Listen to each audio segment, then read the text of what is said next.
আজকে পড়ানো হচ্ছে কমপ্লিকেশন অফ ব্লাড ট্রান্সফিউশন। তো কমপ্লিকেশনের মধ্যে যেটা হয় যে একটা যে ইমিডিয়েট কমপ্লিকেশন দেখা যায়, সেক্ষেত্রে কি হয় যে অ্যালার্জিক রিয়াকশন যেটা হচ্ছে ইমিডিয়েট দেখা যায়। তো সেক্ষেত্রে পেশেন্টের ক্ষেত্রে কী কী সাইন সিমটম দেখা যায়, রেস্টলেসনেস, ইচিং, সোয়েটিং, নাউডিয়া, ভমিটিং, হেডেক, হাইপোটেনশন, এগুলো হচ্ছে যে কি অ্যালার্জিক রিয়াকশনের ক্ষেত্রে দেখা যায়। আর একটা হচ্ছে যেমন হচ্ছে ইমিডিয়েটের ক্ষেত্রে আরেকটা হচ্ছে যেমন হেমোলাইটিক ট্রান্সফিউশন রিয়াকশন দেখা যায়। এখানে কি হয় যে হেমাচুরিয়া হয়, হেমাচুরিয়া হচ্ছে কি পেশেন্টের ইউরিনের সাথে কিছু ব্লাড আসবে, লোয়ার ব্যাক পেন হবে, এগুলো আর্লি সাইন সিমটম দেখা যায়। লেট সাইন সিমটমের ক্ষেত্রে যেটা দেখা যায় সেটা হয় পেশেন্টের ক্ষেত্রে কি হয় জন্ডিস হয় বা হিমোগ্লোবিনে ইউরিয়া হয়। তাহলে এই ক্ষেত্রে যদি আমরা ইমিডিয়েট কমপ্লিকেশন হয় তাহলে পেশেন্টের ক্ষেত্রে আমরা কি করবো, ফার্স্ট যেটা করবো যে ব্লাড যেটা চালাবো সেটা কি করবো স্টপ করে দেবো, দেন কি করবো পুশ করবো, এনএস পুশ করবো, তারপরে কি করবো ইনফর্ম করবো ডক্টরকে। এখানে হচ্ছে অ্যাজ পার ফিজিশিয়ান অ্যাডভাইস যা মেডিসিন দেবে সেগুলো আমরা কী করবো মেডিসিন পেশেন্টকে কী করবো দেবো।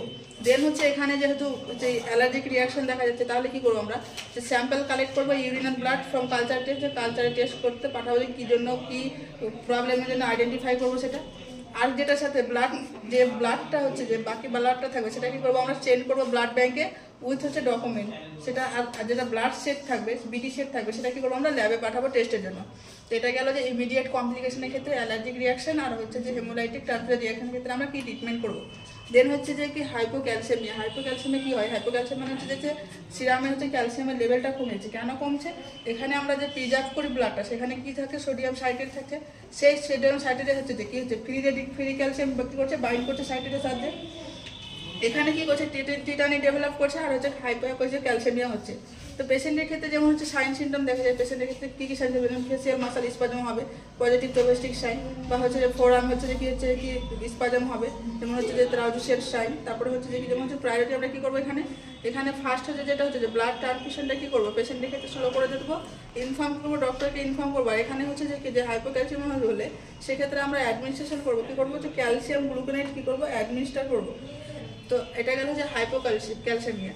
দেন তারপরে হচ্ছে যে এখানে হচ্ছে একটা রিভার্স সম্পর্ক থাকছে যেমন হচ্ছে হাইপার ক্যালমিয়া। ওখানে হাইপোক্যালসিয়ামিয়া হচ্ছে মানে এখানে হচ্ছে হাইপার ক্যালমিয়া হচ্ছে, এখানে কি হচ্ছে সেল ড্যামেজ করছে আরবিসি।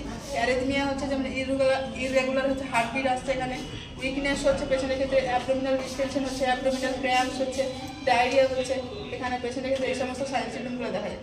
এক্ষেত্রে আমরা সেমটা কী করবো, এখানে হচ্ছে স্লো বিটি ট্রান্সফিউশন করবো আর ইনফর্ম ডক্টরকে করবো অ্যাডমিনিস্টার কি বলতে হচ্ছে যে পটাশিয়াম অ্যান্টিডোট আমরা কীভাবে ইউজ করবো, যেমন হচ্ছে ক্যাকজেলেট বা ক্যাকজা। তারপরে হচ্ছে সেফটি যেমন আমরা বলেছিলাম যে ব্লাড ট্রান্সফিউশনের ক্ষেত্রে যখন ব্লাড ট্রান্সফিউশন করবো সেখানে কী করা হয় যে ব্লাড ট্রান্সফিউশনের নর্মাল টাইম হচ্ছে 2 to 4 আওয়ার্স। এবার যদি আমরা 4 আওয়ার্সের পরে যদি আমরা কী করি ব্লাড ট্রান্সফিউশন করি সেখানে কী হবে severe vomiting, fever, vomiting, diarrhoea, sweating, এগুলো কি হচ্ছে সাইন সিমটম দেখা যাবে। এখানে আমরা কী করবো যে ব্লাড ট্রান্সফিউশন যেটা থাকে সেটা আমরা কী করবো স্লো করে দেবো এবং পেশেন্টকে কী করবো আমরা সবসময় ইউজ করবো ল্যাটেরাল পজিশন এবং সেই ল্যাটেরাল পজিশনটা ডেপ ল্যাটেরাল সবসময় দেওয়া করবো। এবার হচ্ছে পেশেন্টের ক্ষেত্রে কী হয় যে সেপ্টিসেমিয়ার মেন যেটা হচ্ছে সেটা হচ্ছে আমরা কী করি যে ফিভার দেখতে পাই। ফিভারের ক্ষেত্রে কী করবো আমরা সবসময় হচ্ছে যে কোল্ড স্প্যানিং দেবো। কোল্ড স্প্যানিংয়ের টেম্পারেচার ফ্লুইডের যে ওয়াটারের টেম্পারেচার থাকবে সবসময় আমাদের কী হবে যে বডি টেম্পারেচার থেকে কম থাকবে। সেই টেম্পারেচারটা নর্মালি কত থাকা দরকার, আমাদের হচ্ছে 60 থেকে 90 ডিগ্রি ফারেনহাইট হচ্ছে থাকা দরকার। এবং সেই যে কোল্ড স্প্যানিং দেবো সেটা যেন কখনোই 20 মিনিটের বেশি না হয়। তাহলে কি হবে 20 মিনিটের বেশি যদি দিই তাহলে পেশেন্টের ক্ষেত্রে হচ্ছে হাইপোথার্মিয়া হওয়ার সম্ভাবনা থাকে।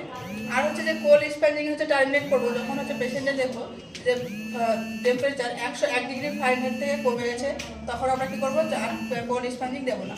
এটা গেল সেপ্টিসেমিয়ার ক্ষেত্রে। দেন হচ্ছে যে সার্কুলেটিং ওভারলোড। একবার আমরা আবার বললাম যে হচ্ছে 2 to 4 আওয়ার্সে আমরা কী করি নর্মালি ব্লাড ট্রান্সফিউশন আমাদের শেষ করতে হবে।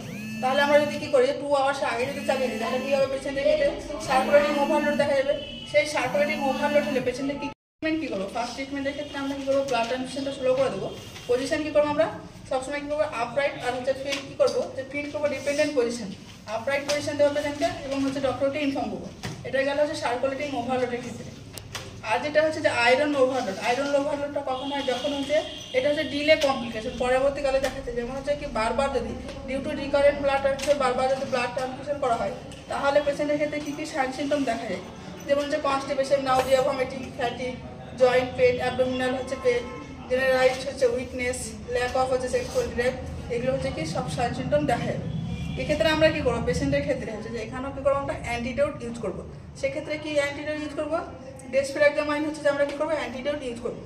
আর একটা নোট এখানে লিখেছি যে রিপিটেডলি যদি কেউ যদি বারবার ব্লাড ট্রান্সফিউশন করে তাহলে সেখানে কিন্তু হচ্ছে হেপাটাইটিস হওয়ার সম্ভাবনা থাকে। হেপাটাইটিস তো আছে।